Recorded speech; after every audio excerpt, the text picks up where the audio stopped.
नमो अरहन्ताणं नमो सिद्धाणं नमो आयर्याणं नमो वज्रायाणं नमो लोये सर्वसाहुणं ऐसो पंच नमो यारो सर्वपावपणासरो मंगलाणं च सर्वेषां परमं भूय मंगलम् चत्वारि मंगलम् अरहन्ता मंगलम् सिद्धा मंगलम् साहु मंगलम् केवली प्रणतो नमो मंगलम् चत्वारि लोकोत्तमा अरहन्ता लोकोत्तमा सिद्धा लोकोत्तमा साहु लोकोत्तमा केवली प्रणतो धम्मो लोकोत्तमो चत्वारि शरणं प्रव्रजामि अरहन्ते शरणं प्रव्रजामि सिद्धे शरणं प्रव्रजामि साहु शरणं प्रव्रजामि केवली प्रणतं धम्मं शरणं प्रव्रजामि। भागवत पाठमाला भाग 1 के आधार से यहाँ तीर्थंकर और भगवान इस विषय पर हमने कल चर्चा प्रारंभ की है।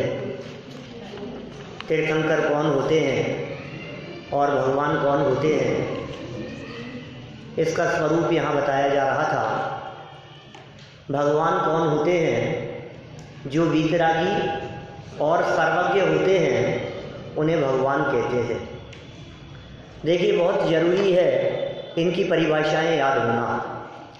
यदि इस विषय की परिभाषा आपको याद नहीं होगी तो जो जैन धर्म आप प्रारंभ से सीखना चाहते हैं वो नहीं सीख पाएंगे। इसलिए भगवान किसे कहते हैं, भगवान का क्या स्वरूप है, इस संदर्भ में सबसे पहली बात क्या याद रखनी है, जो वीतरागी और सर्वज्ञ होते हैं उन्हें भगवान कहते हैं।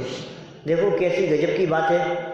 जैसे ही हमें भगवान की वीतरागता ख्याल में आती है और जैसे ही भगवान की सर्वज्ञता ख्याल में आती है तो फिर भगवान के सामने भिखारीपन नहीं हो सकता, भगवान के सामने मांगने की वृत्ति नहीं हो सकती। भगवान वीतरागी है, इसका मतलब क्या है? राग और द्वेष नहीं है भगवान में, यही अर्थ हुआ ना। भगवान में राग नहीं, भगवान में द्वेष नहीं है, भगवान किसी का बुरा नहीं करते, भगवान किसी का भला नहीं करते। लगता है कभी ऐसा? मैंने भगवान भला बुरा नहीं करते, ऐसे कैसे भगवान होंगे?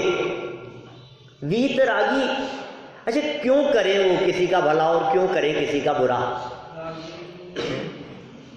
क्यों नहीं करते? क्योंकि राग भी नहीं है और द्वेष भी नहीं है। यदि भगवान के हृदय में अंदर में राग हो तो भक्तों का भला करें, और किसी का बुरा क्यों करें कि किसी से द्वेष हो तो किसी का बुरा करें। आप किसी का बुरा क्यों करते हैं बताओ? जब कभी किसी का बुरा करते हैं तो क्यों करते हैं? द्वेष है।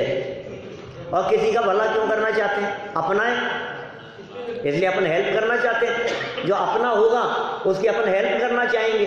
लेकिन यहाँ ये कह रहे हैं भगवान का कोई अपना नहीं है, भगवान का कोई पराया नहीं है, अब क्यों किसी का भला करे? अच्छा एक बात और है, यदि भगवान किसी की हेल्प करने लगे तो बहुत बड़ी समस्या खड़ी हो जाएगी।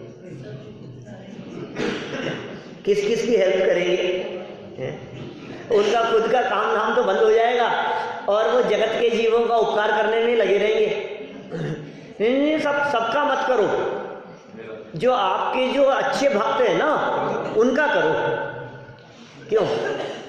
तो मैं ये पूछता हूँ, मुझे एक बात बतलाइए आप, ऐसा नहीं हो सकता कि कोई व्यक्ति अपना काम कराने के लिए भगवान से जाकर के कहे कि भगवान मेरा ये काम होना चाहिए?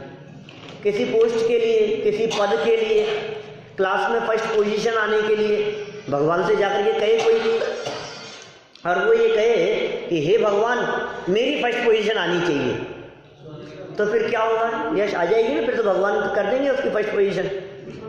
लेकिन यदि मान लो कोई दूसरा स्टूडेंट भी उनसे यही बात कहे, क्लास में 50 स्टूडेंट हैं और 50 में से एक ने कहा मेरी फर्स्ट पोजीशन आनी चाहिए, और दूसरे ने भगवान से जाकर के कहा भगवान मेरी आनी चाहिए, मैं सच्चा भक्त हूँ आपका। अब भगवान तो संकट में पड़ गए, अब क्या करेंगे? और तीसरा भी कहे और चौथा भी कहे और 4 लोग अलग अलग तरह से बात कहें कि भगवान आप करो प्लीज। भगवान किसकी मानेंगे? भगवान जो 101 रुपये चढ़ाएगा उसकी, या जो 1100 चढ़ाएगा उसकी? भगवान के छत्र चढ़ाएगा उसकी, या जो ये शर्त रखेगा कि भगवान आपके तो प्रतिष्ठा कराऊंगा, विधान कराऊंगा, आयोजन कराऊंगा? भगवान किसकी सुनेंगे? बहुत बड़ा धर्म संकट खड़ा हो जाएगा। हम यहाँ बात कर रहे हैं सच्चे जैन धर्म के बारे में। आप जो जैन धर्म सीखना चाहते हैं, पहली शर्त है जैन धर्म की कि जैन धर्म में भगवान कर्ता धर्ता नहीं होते। जैन धर्म में भगवान किसी का भला नहीं करते, जैन धर्म में भगवान किसी का उपकार नहीं करते, जैन धर्म में भगवान किसी का उद्धार नहीं करते। तुम भक्तों को कुछ नहीं देत, ऐसे होते हैं हमारे भगवान। क्योंकि भगवान कैसे हैं? वीतरागी। क्या ध्यान रखना बेटा हमेशा, भगवान कैसे हैं? वीतरागी है भगवान। राग नहीं है भगवान को, द्वेष नहीं है भगवान को। भला बुरा कैसे करें ये तो बताओ। कितना बड़ा संकट खड़ा हो जाएगा। एक ने कहा आपकी वेदी बनाऊंगा, दूसरे ने कहा आपका मंदिर बनाऊंगा। मंदिर का अध्यक्ष तो मैं ही बनना चाहिए भगवान। अब बोलो कौन बनेगा? क्या करें? एक प्रतिमा विराजमान करने की बात करता है, और ये सारी बातें लोग कैसे करते हैं? सशर्त यदि ऐसा हो जाएगा तो है माने भगवान यदि मेरा काम हो गया तो, यदि मैं पास हो गया तो, यदि ये काम हो जाएगा तो पैसे चढ़ाऊंगा, यदि मेरे साथ ऐसा हो गया तो मैं ऐसा करूंगा। क्या कर रहे हो भाई साहब? किसको धोखा दे रहे हो? सब झूठी बातें हैं। जैन धर्म का पहला नियम, भगवान कर्ता धर्ता नहीं होते। सबसे पहली बात है।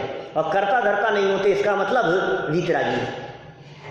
वीतरागी मतलब कुछ नहीं करेंगे धरेंगे, इसका नाम है वीतरागता। चलो और बात कहूँ मैं आपको इसी बारे में। हमारे भगवान जो मंदिर में बैठे होते हैं, एक बार आप उनको ध्यान से देखो तो सही रे, भगवान कैसे दिखते हैं, कैसे होते हैं हमारे भगवान, कैसे बैठते हैं? हाथ पे हाथ धर के, हाथ पे हाथ धर के बैठते हैं भगवान। आशीर्वाद नहीं देते? क्यों सर आशीर्वाद नहीं देते भगवान? किसी भी जैन मंदिर में आप एकाध भी भगवान की प्रतिमा ऐसी बताओ जिसमें भगवान आशीर्वाद देते हुए बैठे हो? बोलो, कोई नहीं। सब भगवान ऐसे बैठे रहते हैं, हाथ पे हाथ धर के बैठे रहते हैं, आशीर्वाद नहीं दे रहे हैं। तो फिर धनुष बाण होगा उनके पास में, गदा होगी उनके पास में, तीर तलवार होंगे, ऐसा भी कुछ है? देखो भाई, यदि अस्त्र शस्त्र उनके पास में है तो वो द्वेष की निशानी है, और यदि वे आशीर्वाद देते हुए दिखे तो वो राग की निशानी है। और हमारे भगवान आशीर्वाद भी नहीं देते और अस्त्र शस्त्र भी नहीं रखते। हमारे सारे भगवान हाथ पे हाथ धर के बैठे हुए नजर आते हैं। इसका मतलब ये है भगवान भक्तों का भला भी नहीं करते। तो भगवान से अगर हम करोगे ये मांगे सद्बुद्धि दे, विवेक दे, भगवान तो वो कहाँ से देंगे? देखो एक बात और कहता हूँ इसी संबंध में, सुनो अभी सारी बात समझाता हूँ गहराई से, धीरे धीरे समझना। भाई मुझे एक बात बतलाइए, भगवान यदि देते हो तो भगवान के पास में क्या है पहले ये तो बताओ। भगवान के पास में खुद के पास ही कुछ नहीं है, तो जिनके पास खुद के पास ही कुछ नहीं है वो दूसरे को कहाँ से देंगे, कैसे देंगे? भगवान कैसे बने हैं आपको पता है? सब कुछ छोड़ करके भगवान बने हैं। हमारे मुनिराज सब कुछ त्याग करके मुनि होते हैं। महाराज कैसे होते हैं? क्या होता है मुनिराज के पास?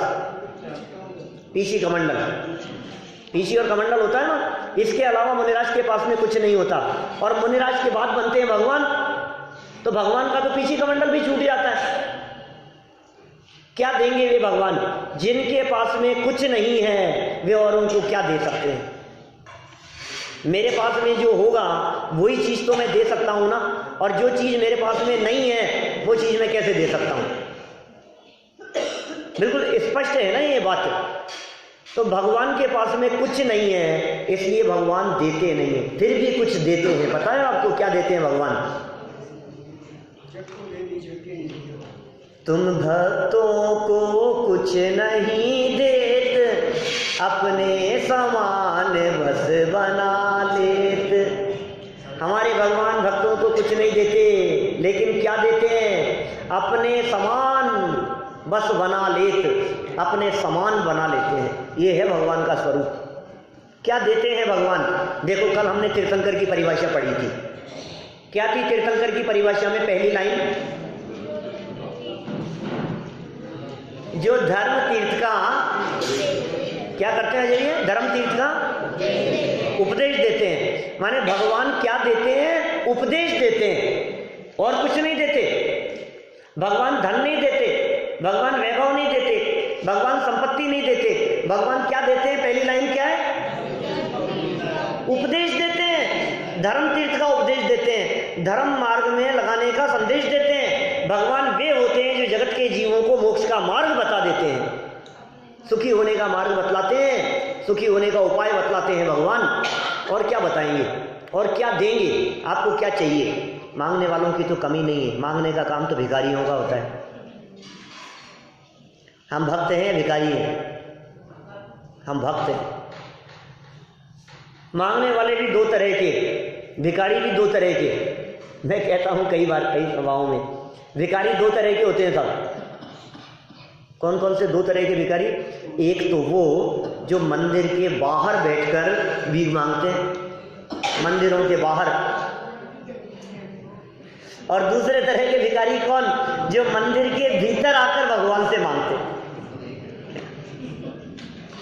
मुझे मालूम है कई लोगों के दिलो दिमाग में ये प्रश्न चल रहा होगा कि साहब पहले ही लोग मंदिर नहीं आते क्या, और आप यदि इस तरह की बातें पढ़ाओगे तो कौन मंदिर आएगा?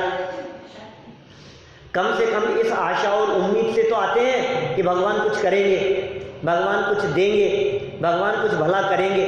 हमारे अंदर में ये उम्मीद तो है कि हमारा कुछ भला होगा, इसलिए हम भगवान के चरणों की शरण में आते हैं। और यदि आप ये कह दोगे कि भगवान कुछ नहीं देते, कुछ नहीं करते, तो फिर क्यों आएंगे लोग मंदिर? मंदिर खाली हो जाएंगे। जयपुर में 300 मंदिर हैं, शहर में बोलो 350 400 मंदिर हैं आसपास के मिलाओ तो। 400 मंदिरों में से, जयपुर के इतने मंदिरों में से आज शहर के मंदिरों को देखो तो खाली पड़े रहते। क्यों नहीं आते? तो लोग ये कहते हैं कि आप जैसे लोगों की वजह से नहीं आते, ये पढ़ाते हो, कुछ नहीं देते। जो देंगे उनके पास में जाएंगे। देखो आप, मैं सही कह रहा हूं, कभी कभी मुझे ऐसा लगता है कि कई क्षेत्रों पर भीड़ क्यों लगती है? बताओ, आपके यहाँ आसपास के जो क्षेत्र हैं, पदमपुरा में भीड़ क्यों लगती है? जगह की बावड़ी भीड़ क्यों लगती है? सांगानेर के मंदिर में क्यों भीड़ लगती है? बताओ मेरे को। इसलिए लगती है क्योंकि लोगों को ये लगता है वहां जाएंगे तो कुछ मिलेगा। भैया आपसे कहता हूं, मुझे बतलाओ सांगानेर में कौन से भगवान है? आदिनाथ भगवान। तो यदि सांगानेर के आदिनाथ भगवान देते हैं, मान लो ऐसा मान लें अपन, तो हमारे यहाँ के बड़े मंदिर के आदिनाथ भगवान नहीं देते? सोचना, थोड़ा सा गंभीरता से विचार करना। आदिनाथ भगवान एक है कि आदिनाथ भगवान बहुत सारे हैं? आदिनाथ भगवान तो एक ही है ना। तो यहाँ के और वहाँ के ये फर्क तो हमने डाल दिया ना, ये फर्क भगवान में तो नहीं है ना। सही कह रहा हूँ, सारे जगत में इतना धोखा है। मैं आपको सच्ची बात बतला रहा हूँ यहाँ। और मुझे मालूम है कई लोग मुझसे शिकायत भी करते हैं कि यार आप क्या काम करते हो, कैसी बातें बताते हो। मैंने कहा मेरे को किसी से कुछ लेना देना नहीं है, सच्ची बात बतलाऊंगा। सच्चा जैन धर्म क्या है? जैन धर्म सीखने के लिए आए हैं लोग, तो जैन धर्म क्या कहता है एक बार समझो तो सही गहराई से। यहाँ के पार्श्वनाथ कुछ नहीं और वहाँ के पार्श्वनाथ जबरदस्त। क्या कर रहे हो आप? ये भगवान कुछ नहीं करते और वो भगवान कुछ करते हैं। भीड़ किस लिए लगती है? आपका मंदिर है ना साहब, ये तेरापंथी बड़ा मंदिर, कहाँ गए ओम जी? हैं पीछे आपका मंदिर है ना साहब, ये क्या बोलो, कैसे भीड़ लगाएं बोलो यहाँ मंदिर में, कैसे ज़्यादा से ज़्यादा लोगों को बुलाएं इस मंदिर में? कुछ चमत्कार दिखा दो भाई साहब। तीर्थंकरों के जीवन में चमत्कार होते हैं, तीर्थंकरों का जीवन अपने आप में चमत्कारिक होता है। आपके जयपुर के जितने मंदिर हैं, अभी मैंने शायद किसी से सुना, प्रमाण सागर जी ऐसा कह रहे थे कि 200 साल से पुराने जितने मंदिर और प्रतिमाएं होती है अपने आप उनमें अतिशय प्रकट हो जाता है। ये अतिशयकारी मंदिर है, लेकिन अतिशय क्या है? अतिशय उनकी वीतरागता है, अतिशय उनका अकर्तावाद है, अतिशय उनका स्वरूप है। अतिशय ये है कि हाथ पे हाथ धर करके बैठे हैं, भक्तों को कुछ नहीं देते हैं, लेकिन फिर भी भक्तों को जो चाहिए वो मिल जाता है।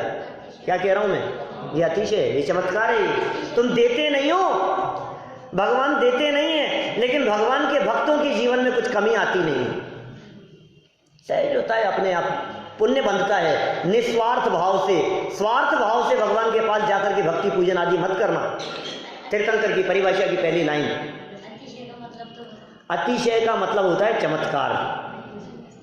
अतिशय माने, देखो भाई ऐसे पूछ लेना, सही कह रहा हूं मैं क्या? वैसे तो मैं कोशिश यही कर रहा हूं कि जितनी बातें बतलाऊं वो सिर्फ ऐसी बातें बतलाऊं, उन लोगों को लक्ष्य में रख करके बतलाऊं जो लोग बिल्कुल ब्लैंक हैं, जिन्होंने आज तक धर्म के नाम पर कुछ नहीं पढ़ा है, जो धर्म के बारे में कुछ नहीं समझते हैं। क्योंकि जैन धर्म समझना है ना हमारे को, तो नए नए शब्द आएंगे। बहुत अच्छा किया भी इसने पूछ लिया, पूछना चाहिए बेटा। बड़ों से भी कहता हूं, आप बीच में हाथ खड़ा करके पूछ सकते हैं किसी शब्द का अर्थ नहीं समझ में आए तो, तभी तो समझ पाएंगे। अतिशय माने चमत्कार। किन के चमत्कारों की बात चल रही है?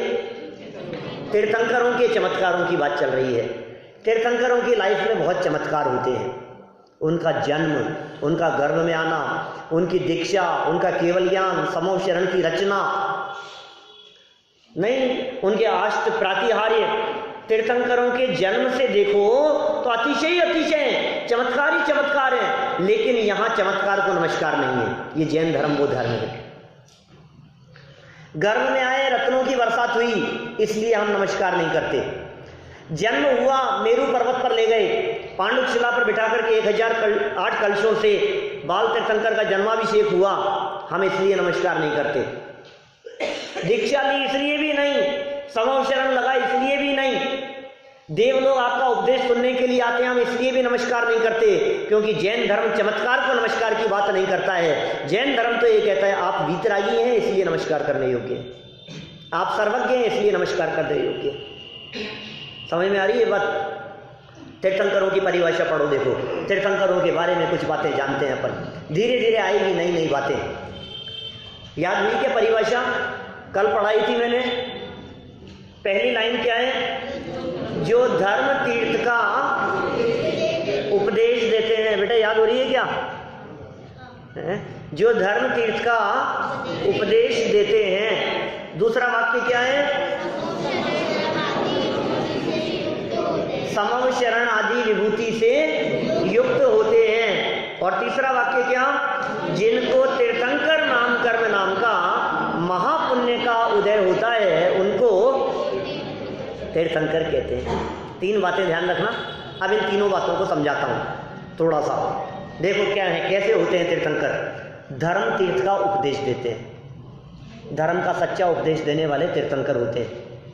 जैन धर्म के उपदेशदाता तीर्थंकर हैं और उन्होंने अपने उपदेश में ये बतलाया है कि हम किसी का भला नहीं करते। कैसे होता है किसी भी व्यक्ति का भला और कैसे होता है किसी का बुरा? बोले अपने पुण्य और पाप कर्म के उदय से भला बुरा होता है। समझ में आ रही है बात? किसी व्यक्ति ने गलत काम किया तो भगवान उसका भला करेंगे कि नहीं? किसी व्यक्ति ने चोरी की तो सजा मिलनी चाहिए या नहीं? मिलनी चाहिए। और भगवान के पास जाए और बचा देने तो क्या होगा? गलत काम हो गया ना। ये तो भगवान अपराधी हो गए ना। शरण जो अपराधी को दे ऐसे मजिस्ट्रेट आपकी निगाह में अपराधी हैं या नहीं है? कभी कभी लगता है मुझे ऐसा, किसी व्यक्ति ने किसी की हत्या कर दी हो बीच चौराहे पर, हो सकता है ना ऐसा, कोई व्यक्ति चौराहे पर किसी की हत्या कर दे, मार दे किसी को जान से, और कितने लोगों ने देखा होगा साहब, 20 लोगों ने देखा है मारते हुए। अब केस चला उसके ऊपर, अपने यहाँ तो कानून व्यवस्था ऐसी है कि उन्होंने भी देखा हो, तुम्हारे देखने से थोड़ी ना चलेगा। अभी तो उसको पुलिस पकड़ेगी, फिर उसकी केस फाइल बनेगी, फिर वो कोर्ट में जाएगी, हैं, फिर उसका जो जुल्म है वो सिद्ध होगा, फिर उसके बाद में उसको सज़ा मिलेगी। चलो कोई बात नहीं, इतने लोगों ने देखा है, सज़ा मिलनी है उसको, केस चल रहा है उसके ऊपर। अब मैं आपसे पूछता हूँ, आज केस की सारी सुनवाई होकर उसका फैसला सुनाया जाना है, कल फैसला सुनाया जाएगा, आपको क्या लगता है क्या होगा बताओ? क्या फैसला होगा? फैसला तो यही होगा कि उसको फांसी पे चढ़ाया जाएगा, उम्र कैद हो जाएगी, जेल हो जाएगी, यही तो फैसला होना चाहिए ना। और दूसरे दिन जब फैसला सुनाया गया तो उस व्यक्ति को बाइज्जत बरी कर दिया गया। मैं आपसे पूछता हूं, आपके दिलो दिमाग में कुछ क्लिक हो रहा है? क्या हुआ? क्या हुआ होगा? क्या हो गया होगा साहब? भैया क्या हुआ होगा? अरे मिल गए होंगे, पैसे खा गए होंगे, हैं? यहाँ तो सब भ्रष्ट लोग हैं, पता नहीं कितने में सौदा हो गया होगा, यही कहेंगे ना आप। माने जिस व्यक्ति ने अपराध किया है वो व्यक्ति सबकी निगाह में अपराधी होते हुए भी यदि छूट जाता है तो आप किसके ऊपर उंगली उठाएंगे बताओ? मजिस्ट्रेट के ऊपर उंगली उठाएंगे। क्यों उंगली उठा रहे हैं आप? क्योंकि आप जानते हैं कि कहीं ना कहीं तो कुछ ना कुछ गफला हुआ है, कहीं ना कहीं तो गड़बड़ी हुई है, रिश्वत ली है उसने कुछ ना कुछ। ऐसे ही हम ये कह रहे हैं भाई साहब, भगवान जिनको आप बीच में ला रहे हो बचाने के लिए, आपने किया अपराध, आपने की गलती, आपको मिलनी चाहिए सजा, और भगवान ने बचा लिया, तो क्या रिश्वत खा गए भगवान? क्या वे भगवान बेईमान नहीं होंगे? यहाँ न्याय है, यहाँ अन्याय नहीं है। प्रकृति में न्याय है सब जगह, अन्याय नहीं है बिल्कुल भी, बेईमानी नहीं, धोखा नहीं, गड़बड़ी नहीं, सिस्टम है। जिस व्यक्ति के द्वारा जैसे कर्म किए जाएंगे उसको वैसा फल मिलेगा। मंदिर क्यों आएंगे लोग? वीतरागता को देखने के लिए, दर्शन करने के लिए आते हैं। भगवान को जब देखते हैं तो हमें उनकी वीतरागता का पता लगता है, भगवान को जब देखते हैं तो उनकी सर्वज्ञता का पता लगता है। क्या जैसे ही हम देखते हैं ना भगवान को, तो क्या देखा हमने? अरे अकर्ता है, उपदेश दे रहे हैं, शांत छवि दिखाई दे रही है भगवान की। कैसे बैठते हैं भगवान? नासाग्र मुद्रा होती है भगवान की। भगवान की मुद्रा कैसी है? नासाग्र दृष्टि होती है अपने भगवान की। नाक देखते हैं ऐसे, जैसे अपन आंखें खुली हो और अपनी नाक को देखें ना, तो जैसा स्वरूप बनता है, बस वैसी स्थिति भगवान की है। नासाग्र दृष्टि होती है। धर्म का उपदेश देते हैं, एक काम है बस भगवान का। भगवान ही नहीं, तीर्थंकर की बात चल रही है। अंतर बतलाए थे कल तीर्थंकर और भगवानों में। तीर्थंकर के समाव शरण लगता है, तीर्थंकर उपदेश देते हैं। तीर्थंकर के क्या कहा दूसरा वाक्य? समाव शरण आदि विभूति से युक्त होते हैं। ये वैभव तीर्थंकरों का है। समाव शरण क्या होता है भाई? समाव शरण होता है धर्म सभा। समव शरण एक ऐसी जगह है जहाँ समव शरण सब समान रूप से आकर के बैठे, जहाँ छोटे बड़े का भेदभाव नहीं हो, उस जगह का नाम है समव शरण। कौन बड़ा है, कौन छोटा है, कौन पैसे वाला है, कौन गरीब है, कौन मंद बुद्धि है, कौन बुद्धिमान है, कौन मुनिराज है, कौन मनुष्य है, कौन गृहस्थ है, कौन त्यागी है, कौन संयमी है। समझ में आ रही है आपको? ऐसा भेदभाव जहाँ नहीं होता उसका नाम समव शरण है। समव शरण में तीर्थंकर परमात्मा का उपदेश होता है। तीर्थंकर परमात्मा बीच में बैठते हैं, चारों तरफ उनका मुख दिखाई देता है। आने वालों को ऐसा लगता है कि भगवान हमारी तरफ देख रहे हों, और वहाँ हाथी भी बैठते हैं भगवान का उपदेश सुनने के लिए, घोड़े भी बैठते हैं, कुत्ते बिल्ली भी बैठते हैं, शेर भी बैठते हैं, गाय भैंस भी बैठते हैं, बकरी भी बैठती है, भेड़ भी बैठती है, मोर भी बैठते हैं, सब बैठते हैं, सारे पशु भी बैठते हैं। जितने पशु हैं वे सब पशु भी उपदेश सुनने के लिए आते हैं। और उस समव शरण की सबसे बड़ी विशेषता सबको अपनी अपनी भाषा में सुनाई देता है। ऑटोमेटिक ट्रांसलेट कन्वर्ट हो जाती है। अभी मैं कौन सी लैंग्वेज में बोल रहा हूँ? हिंदी में बोल रहा हूँ ना। और कोई यदि दूसरी भाषा का जानने वाला यहाँ आकर के बैठे जिसको हिंदी नहीं आती हो तो समझ में आएगा या नहीं आएगा? कोई दक्षिण भारत से यहाँ आकर के बैठे तो उनको समझ में आएगी हिंदी? तमिल, कन्नड़, तेलुगु, मराठी, ऐसी जो भाषाएं हैं उनको नहीं आएगी ना समझ में। लेकिन भगवान के समव शरण में जो बैठते हैं ऑटोमेटिक भगवान की वाणी, भगवान का उपदेश दूसरी भाषाओं में ट्रांसलेट हो जाता है, अपने आप समझ में आने लगता है। सबको अपने आप समझ में आता है। हाथी, घोड़ा, कुत्ता, बिल्ली, गाय, भैंस, भेड़, बकरी, सबको अपनी अपनी भाषाओं में समझ में आ रहा है। देवगति के लोग भी आकर के बैठते हैं भगवान का उपदेश सुनने के लिए। जहां बैठते हैं उसका नाम क्या है? समव शरण। समव शरण समझ में आ गया क्या होता है? 12 सभाएं लगती है, धर्म सभाएं, समव शरण, जहां सब बैठते हैं समान रूप से, समव शरण, समान रूप से आकर के बैठे हैं, उसका नाम है समव शरण। 2 बातें हो गई।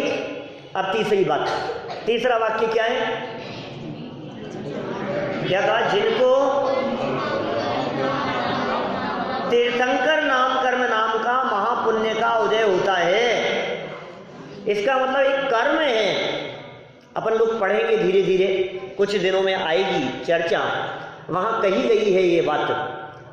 धर्म तीर्थ का उपदेश देते हैं और क्या कहा? तीर्थंकर नाम कर्म का उदय होता है उनके। थोड़ी मार्मिक बात कहना चाहता हूं। तीर्थंकर कर्म के उदय से तीर्थंकर होते हैं, यह जो बात कही जाती है, ये कर्म के उदय से तीर्थंकर हुए, ये कर्म का उदय भगवान बनने पर आता है। ये जो तीर्थंकर कर्म का उदय है, ये तीर्थंकर कर्म का उदय आता है तो समव शरण आदि की रचना होती है। इसका मतलब जन्म से वो भगवान नहीं है। भगवान जन्मते नहीं, बनते हैं। क्या? तीर्थंकर नाम कर्म का बंध। तीर्थंकर एक कर्म है, तीर्थंकर एक कर्म प्रकृति है। एक धूल के जैसे कण होते हैं ना, मिट्टी जैसे, ऐसे कण होते हैं, वो कर्म कहलाते हैं। और जैसे विचार हमारे होते हैं, जैसे भाव हमारे होते हैं, वैसे कर्म आकर के बंधते हैं, आत्मा के साथ में बंधते हैं, हमारे साथ में बंधते हैं, फिर उनका फल मिलता है। जैसे कर्म बंधेंगे वैसा उनका फल मिलेगा। तो किसी व्यक्ति ने सम्यक दृष्टि हो, मुनिराज हो, उन्होंने अपने जीवन में एक ऐसा कर्म बांधा जिस कर्म का नाम था तीर्थंकर कर्म। क्या कहा? कैसा कर्म हो सकता है? एक तीर्थंकर नाम का कर्म बांध लिया मान लो किसी व्यक्ति ने, तो क्या होगा? जब वो कर्म बंधा है तो उस कर्म का फल मिलेगा। जब उस कर्म का फल मिलेगा तो वो तीर्थंकर बनेंगे। और जब तीर्थंकर बनेंगे तो जन्म से तीर्थंकर नहीं होंगे, दीक्षा लेने पर भी तीर्थंकर नहीं होंगे। दीक्षा के बाद भी जब वे तपस्चरण करेंगे, जब वे ध्यान करेंगे, तो केवल ज्ञान की प्राप्ति हो जाने पर वे तीर्थंकर बनेंगे। फिर तीर्थंकर कर्म का उदय आएगा, फिर तीर्थंकर कर्म का फल मिलेगा। तो साहब ये सारा जो दिख रहा है, जन्म के अतिशय, केवल ज्ञान के अतिशय, देवकृत अतिशय, ये सब अतिशय क्या है? अतिशय मतलब चमत्कार। क्या क्या चमत्कार कहे हमने? जैसे मान लो लोकेश जी क्या कह रहे हैं, देखो, जैसे जन्म समय में रत्न बरसने लगे, चमत्कार ही है ना। आपको पता है तीर्थंकरों का शरीर में खून सफेद होता है, सफेद खून होता है अंदर, रेड नहीं होता। हम सबका खून कैसा है? रेड है। और तीर्थंकरों का खून कैसा होता है? व्हाइट होता है, सफेद खून होता है उनका। शरीर में चिन्ह होते हैं 1008 लक्षण हैं उनके शरीर में, 1008 चिन्ह हैं उनके शरीर में, तीर्थंकरों के शरीर में। भगवान के नहीं होते। भगवान का खून लाल होता है और तीर्थंकरों का खून, अंतर बता रहा हूं मैं। सब भगवान जितने भी होंगे खून तो हमारे जैसा ही है, और जो तीर्थंकर होंगे उनका खून सफेद होगा। भगवान के समव शरण नहीं लगता, तीर्थंकरों के समव शरण लगेगा। भगवान की पहचान के लिए चिन्ह नहीं होते, तीर्थंकरों की पहचान के ये चिन्ह कहाँ से आते हैं? ये चिन्ह कौन बनाता है? हाँ बिल्कुल सही, ऐसा ही है। लेकिन मैं तो उन लोगों के लिए बतला रहा हूँ जिनको नहीं पता है ना। क्या कहा? बाल तीर्थंकर का, यश सुनना, बाल तीर्थंकर का जन्माभिषेक जब होता है तो उनको मेरू पर्वत पर ले जाते हैं, सुमेरु पर्वत पर जन्माभिषेक के लिए। फिर क्या होता है वहाँ? 1008 कलशों से बालक का, छोटे से बालक, अभी भगवान नहीं है वो, उनका कलश करने के बाद 1008 कलशों से अभिषेक करने के बाद सौधर्म इंद्र उनके सीधे पैर के अंगूठे में, दाहिना मतलब सीधा, राइट लेग, सीधे पैर के अंगूठे में जो चिन्ह बना होता है भैया, उस चिन्ह को वो नक्की कर देता है कि जब इन भगवान का मोक्ष हो जाएगा, जब इन भगवान का जीवन पूरा हो जाएगा, जब ये सिद्धालय में जाकर के विराजमान हो जाएंगे, जब इन भगवान का यहाँ वर्तमान में अस्तित्व नहीं रहेगा, तो इनकी प्रतिमाओं को इस चिन्ह से पहचाना जाएगा। चिन्ह किस लिए होते हैं? प्रतिमाओं को पहचानने के लिए। जितने भी तीर्थंकर होते हैं उनके होते हैं चिन्ह। कहाँ होते हैं ये चिन्ह? देखो, जब हम चिन्ह की बात करते हैं तो कई बच्चे ये कहते हैं कि भाई हमें ज़्यादा तो नहीं पता, लेकिन 2-3 का तो चिन्ह हमारे को पता है। जैसे पार्श्वनाथ भगवान को तो हम फटाफट पहचान लेते हैं दूर से ही, हैं? पार्श्वनाथ भगवान को कैसे पहचान लेते हो? सांप के चिन्ह से। कहाँ होता है पार्श्वनाथ भगवान के सांप का चिन्ह? सर पर, सर पर होता है चिन्ह। तो महावीर भगवान का यदि चिन्ह सर पे बनाएंगे तो क्या होगा? शेर बनाना पड़ेगा। ऐसा नहीं है भाई, सुनो, चिन्ह तो पैरों में ही होते हैं। क्या समझना? चिन्ह तो पैरों में ही होते हैं, भगवान के ऊपर चिन्ह नहीं होते। जो चिन्ह वाली प्रतिमाएं हैं, जो पार्श्वनाथ भगवान के ऊपर, मस्तक के ऊपर जो फन वाली प्रतिमाएं हैं, वे सब प्रतिमाएं भले ही पूज्य हों, लेकिन वे प्रतिमाएं अरहंत अवस्था की नहीं है। वे प्रतिमाएं मुनि अवस्था की प्रतिमाएं। क्या ध्यान रहेगा? उपसर्ग मुनि अवस्था में होते हैं बेटा, भगवान के ऊपर उपसर्ग नहीं होते। भगवान तो 3 लोक के नाथ हो गए हैं, भगवान पर उपसर्ग कैसे हो सकते हैं? 3 लोक के नाथ के ऊपर कोई व्यक्ति उपसर्ग करे, ऐसी किसी की हिम्मत कैसे हो सकती है? बताओ, किसी की हिम्मत नहीं हो सकती। जब तक भगवान नहीं बने, वे पार्श्वनाथ स्वामी और ध्यान अवस्था में थे, उस समय तक कमठ ने किया उपसर्ग पार्श्वनाथ स्वामी के ऊपर। और जब कमठ ने उपसर्ग किया तो वो पहले के जन्म वाले धर्मेंद्र और पद्मावती जो बन गए थे, नाग नागिन, पता है ना, जिनको नमोकार मंत्र सुनाया था, वे दौड़ते हुए चले आए और धर्मेंद्र ने अपने ऊपर उठा लिया और पद्मावती ने फन फैला दिया ऊपर से, सुरक्षा के लिए, सुरक्षा की भावना से। लेकिन ये अवस्था कब थी? ये मुनि अवस्था का काम था, भगवान हो जाने के बाद नहीं। भगवान हो जाने के बाद फिर वे भी चरणों में आ गए और कमठ भी चरणों में आ गया। भगवान बनने का मतलब क्या बने? वे तीर्थंकर बने। तीर्थंकरों के चिन्ह पैरों में होते हैं, तीर्थंकरों के चिन्ह सर पर नहीं होते, ठीक है ना। लेकिन जहाँ कहीं भी हमारे को फन वाली पार्श्वनाथ भगवान की प्रतिमाएं मिले, उसमें हमें कोई ऐतराज नहीं है, बहुत पुराने समय से बनती आ रही है, वे भी पूज्य हैं, पूजनीय तो है, उसमें कोई बाधा है नहीं। हाँ, बाहुलिंगी संत भी पूजनीय। चलो और बात कहता हूँ, बाहुबली भगवान का चिन्ह क्या है? बेलें चढ़ी हुई है, ये बाहुबली भगवान का चिन्ह है। हाँ, भगवान के चिन्ह नहीं होते। इसका मतलब जो बेल चढ़ी हुई अवस्था है, ये मुनि बाहुबली की अवस्था है। भगवान बनने के बाद में बेलें नहीं चढ़ेगी, उनके चिन्ह नहीं होते। चलो कोई बात नहीं, जितने भी भगवान होते हैं, उन भगवानों को हम पहचानते कैसे हैं कि ये कौन से भगवान है? चिन्ह से पहचानेंगे। सच्ची घटना बतलाता हूँ साहब, बहुत पुरानी बात है। राजेश जी मूर्ति लेने के लिए गए थे मूर्ति मोहल्ले में, और वहाँ एक प्रतिमा थी, हमें प्रतिमा लेनी थी। कोई 20-22 साल पुरानी बात होगी। तो प्रतिमा लेनी थी, तो हमने कहा कि भाई हमें आदिनाथ भगवान की प्रतिमा चाहिए। तो उसने हमारे को प्रतिमा दिखाई, तो हमने कहा नहीं आदिनाथ की दिखाओ क्या। तो उसने हमसे कहा भाई साहब आप तो पसंद कर लो, आप कहोगे तो हम इसे आदिनाथ बना देंगे और आप कहोगे तो महावीर बना देंगे। मैंने कहा समझ नहीं आया क्या कह रहे हो। बोले चिन्ह ही तो बनाना है क्या, जो चिन्ह बना देंगे। इसका मतलब देखो हमारे भगवान अलग अलग नहीं है, चिन्ह से अलग अलग हैं। एक बात कहता हूं, जितनी प्रतिमाएं हमारे जैन मंदिरों में हैं, यदि उन प्रतिमाओं के चिन्ह पर हाथ लगा दिया जाए और पूछा जाए कि ये कौन से भगवान हैं, तो आपका क्या जवाब होगा? पता नहीं, भगवान है। ये फर्क है भाई साहब जैन मंदिरों में, जैन प्रतिमाओं में और दूसरे भगवानों में। शंकर जी शक्ल देख के पहचान लोगे, हनुमान जी शक्ल देख के पहचान लोगे, गणेश जी शक्ल देख करके पहचान लोगे, है ना, दुर्गा शक्ल देख करके पहचान लोगे, कृष्ण जी शक्ल देख करके पहचान लोगे, प्रतिमा देख करके, रामचंद्र जी धनुष बाण देख करके पहचान लोगे, गदा है तो हनुमान जी। सारे जगत में जितने देवी देवता हैं, भगवान हैं, आप उनकी प्रतिमा देख करके पहचान सकते हैं, जिनकी सबकी शक्लें अलग अलग, क्या वे हमारे भगवान नहीं है। और जो देखने से, आप शक्ल देखने से पहचान नहीं पाओ, वे हमारे भगवान है। क्या क्या कह दिया मैंने? क्योंकि हमारे भगवान चिन्ह से पकड़ में आते हैं, हमारे भगवान वीतरागी हैं। ये जैन धर्म में भगवान की परिभाषा वीतरागता और सर्वज्ञता बतलाई है।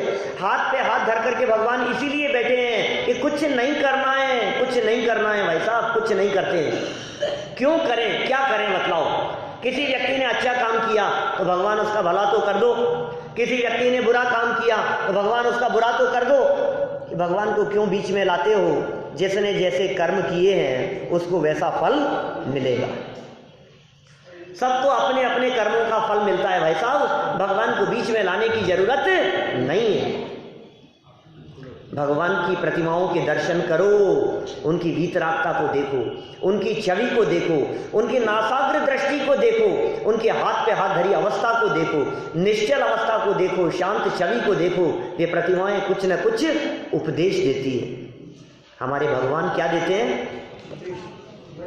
पहला वाक्य क्या था? धर्म तीर्थ का, तो हमको तो उपदेश देते ही नहीं है। आपको दिया क्या उपदेश? अजय भैया, पारस जी, भगवान जब हम मंदिर जाते हैं तो भगवान तो बोलते ही नहीं कुछ भी, आप कह रहे हो उपदेश देते हैं। मौन उपदेश देते हैं, मौन उपदेश देते हैं। मौन की भाषा शब्दों की भाषा से किसी रूप में कम नहीं होती। हमारे घर एक बच्चा आया, छोटा बच्चा, हमने उससे कहा बेटा चॉकलेट खाओगे? नहीं। ये पसंद नहीं है? पसंद है तो ले लो। जब तुम्हें चॉकलेट पसंद है और मैं चॉकलेट दे रहा हूं तो ले लो बेटा। कि नहीं नहीं, ये क्यों, क्या हो गया? मम्मी मना कर रही है, मम्मी मना कर रही है, मम्मी तो कुछ बोल ही नहीं रही है। मौन से समझ जाते हैं बच्चे, इशारे में समझ जाते हैं बच्चे। कुछ कहने की जरूरत नहीं होती है, कुछ बोलने की जरूरत नहीं होती है, बिना बोले और बिना कहे भी समझ में आना चाहिए। इसी तरह से तीर्थंकरों का उपदेश, आदिनाथ भगवान का उपदेश, पार्श्वनाथ भगवान महावीर स्वामी का उपदेश, वो उपदेश हमारे को बिना कहे भी सुनना चाहिए, समझना चाहिए। भगवान के तन पर कपड़े नहीं है, भगवान के साथ में अस्त्र शस्त्र नहीं है, भगवान की मुद्रा आशीर्वाद में नहीं है। प्रतिष्ठाचार्यों से कहो साहब कि कोई एक प्रतिमा जैन मंदिरों में ऐसी भी बनाओ जो थोड़ी ऐसी हो, तो थोड़ा भक्तों को अच्छा लगे, आशीर्वाद मिल रहा है भगवानों को। एक सुपार्श्वनाथ प्रतिमा पे भी हाँ है, उत्सर्ग हुआ था उनके ऊपर। हाँ, सुपार्श्वनाथ, पार्श्वनाथ और महावीर स्वामी, इन तीन तीर्थंकरों के ऊपर उपसर्ग की परिस्थिति बनी थी। इसलिए सुपार्श्वनाथ स्वामी के ऊपर भी कहीं कहीं फन वाली प्रतिमा, चिन्ह नीचे होगा स्वस्तिक का, वे सुपार्श्वनाथ भगवान है, ऊपर है फन और चिन्ह है स्वस्तिक का। तो कौन से भगवान है वो? वे सुपार्श्वनाथ है, क्योंकि स्वस्तिक का चिन्ह है उनके आगे। अभी देखो और बात कहता हूं मैं आपको। फन मतलब सर्प है ना, फन मतलब सर्प। देखो ऐसा भी हो सकता है, बहुत स्थानों पर हिंदुस्तान में ऐसी प्रतिमाएं भी हैं जिन प्रतिमाओं के नीचे चरणों में सर्प का चिन्ह है, लेकिन ऊपर फन नहीं है, ऊपर सर्प नहीं है। सांगनेर में भी तो बताओ वो कौन से भगवान है? वो सर्प तो है ही नहीं ऊपर, फिर भी कि हाँ चिन्ह होते हैं तीर्थंकरों की पहचान के लिए। ऐसा कर्म का उदय जिनके आता है वे तीर्थंकर होते हैं। एक बार तीर्थंकर की परिभाषा हम सब बोलेंगे, सबको याद होनी चाहिए, फिर आगे बढ़ता हूं। इस पाठ को अपन खत्म कर रहे हैं। जो धर्म तीर्थ का उपदेश देते हैं, बोलो, समव शरण आदि विभूति से युक्त होते हैं, और जिनके तीर्थंकर नामकरण नाम का महापुण्य का उदय होता है, उन्हें तीर्थंकर कहते हैं। याद रखना, ये बहुत महत्वपूर्ण बातें हैं। चलिए आगे बढ़ते हैं अपन। कृपया 24 के नाम बतलाइए। तीर्थंकर 24 होते हैं ना, भगवान तो बहुत है। जो तीर्थंकर नहीं है वे भी बहुत सारे हैं, वे सब भी भगवान हैं। सुकौशल भगवान बने, गजकुमार भगवान बने, अंजन निरंजन हो गए भगवान बने, युधिष्ठिर भीम अर्जुन भगवान बने, ठीक है ना। जम्बू स्वामी भगवान बने, गौतम स्वामी भगवान बने, सुधर्म स्वामी भगवान बने, श्रीधर केवली भगवान बने, रामचंद्र जी धनुष बाण वाले नहीं, धनुष बाण छोड़कर भाई साहब हम राजा राम के भक्त नहीं हैं, हम भगवान राम के भक्त हैं, वीतरागता के भक्त हैं। धनुष बाण जब उन्होंने छोड़ दिया था, राजपाट जब छोड़ दिया था, जब दीक्षा ले ली थी, तब वे रामचंद्र जी भगवान बने। हम उन रामचंद्र जी के भी भक्त हैं, वे भी भगवान हैं। हम हनुमान जी के भी भक्त हैं, हम हनुमान जी की भी पूजा करते हैं, हम उनको भी अर्घ्य चढ़ाते हैं, लेकिन कौन से? गदा हाथ में रखे हुए नहीं। हनुमान जी तो बहुत सुंदर थे, कामदेव बहुत सुंदर थे, वे तो कामदेव थे, 18वें नंबर के कामदेव थे, मोक्ष गए हैं, वे भगवान हैं। उनकी प्रतिमाएं वीतरागी छवि जहां मिलेगी, हमारा मस्तक उसके आगे झुकेगा, क्योंकि भगवान वीतरागी और सर्वज्ञ होते हैं। मुझे पता है इसमें कमी है। तीर्थंकर किसे कहते हैं? जिनके 5 कल्याणक होते हैं उनको ही बोलते हैं। हाँ, नहीं एक्चुअल में क्या है, ये तो परिभाषा है। हमने तीर्थंकरों की बहुत सारी विशेषताएं बतलाई थी, कल भी बतलाई थी। तीर्थंकरों के 5 कल्याणक हो यह जरूरी नहीं है। अपने आदिनाथ भगवान से लेकर महावीर भगवान तक जितने हुए हैं 24, उनके 5 कल्याणक हुए हैं, सबके 5 कल्याणक हुए हैं। लेकिन कुछ तीर्थंकर ऐसे भी होते हैं जो 2 कल्याणक वाले होते हैं, कुछ तीर्थंकर ऐसे होते हैं जो 3 कल्याणक वाले भी होते हैं। क्या विदेश क्षेत्र के कुछ तीर्थंकर 2 कल्याणक वाले हैं और 3 कल्याणक वाले भी होते हैं, और भरत और ऐरावत क्षेत्र के सभी तीर्थंकर 5 कल्याणक वाले ही होते हैं, है ना। कल हमने 5 कल्याणकों के बारे में भी देखा था। परिभाषा क्या, मेन बात क्या है? एक तो समव शरण, यह असली बात। समव शरण तीर्थंकरों के ही होगा, तीर्थंकर कर्म का उदय वो तीर्थंकरों के ही होगा, ये इंपॉर्टेंट बात है। तीर्थंकर नाम कर्म का उदय जिनके होगा वे तीर्थंकर होंगे। 24 होते हैं, सबके नाम बतलाए हैं, सबके नाम एक बार यहाँ पढ़ देता हूँ, सबको याद होने चाहिए तीर्थंकरों के नाम। ये होमवर्क है आप लोगों के लिए, क्या 24 तीर्थंकरों के नाम याद करना। आगे छंद भी है, उससे भी याद हो जाएंगे। पहले ऋषभदेव, चिन्ह इस पुस्तक में नहीं है, आप चिन्ह भी याद करें तो अच्छी बात है। ऋषभदेव स्वामी का चिन्ह है बैल। ऋषभदेव का दूसरा नाम आगे ब्रैकेट में दिया है आदिनाथ। आदिनाथ उनका मूल नाम नहीं था, उनका मूल नाम था ऋषभदेव। आदिनाथ के बचपन का नाम क्या था? ऋषभदेव। उन्हें आदिनाथ क्यों कहते हैं? क्योंकि वे पहले तीर्थंकर थे। प्रथम तीर्थंकर होने के कारण ऋषभदेव को आदिनाथ भी कहते हैं, उनका मूल नाम तो ऋषभदेव ही है।